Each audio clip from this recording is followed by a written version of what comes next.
अफसानचे का उन्वान है भिड़ो। शुजा कामिल, अपना भिड़ो। हाँ, अपना भिड़ो और सच्चा भिड़ो। यादों की पगडंडियों पर चलते चलते दोनों मियाँ बीवी बहुत दूर पीछे माजी की तरफ चले आए थे। दोनों के पास क्या कुछ नहीं था सुनाने को, बहुत सारा। कुछ तो कॉमन सलूक भी था अपने उस्ताद शुजा कामिल के बारे में। मैंने जिसे दोनों जा, जानते थे, एक दूसरे से शेयर भी करते और छुपाते भी थे अपने उस्ताद से चंद वादे जो कर रखते थे।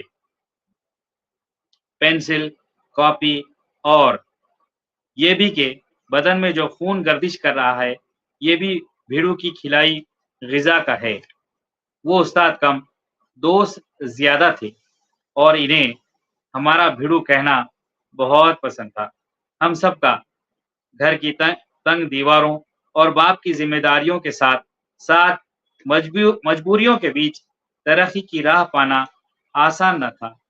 दोनों मियाँ बीवी के एहसासात अपने उस्ताद के लिए कुछ अजीब थे, जिसने न सिर्फ इल्म अता किया बल्कि वो सब कुछ किया जो उसके तालिब इल्म के लिए अहम और ज़रूरी था।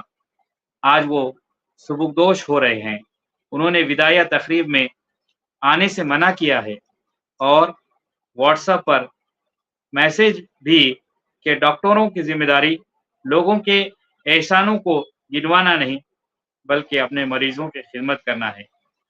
एक बात मैंने तुमसे छुपाई है, वो तुमको प्रपोज करने का मशवरा इन्हीं का था। क्या? मुझे कबूल करने का हुक्म उनका।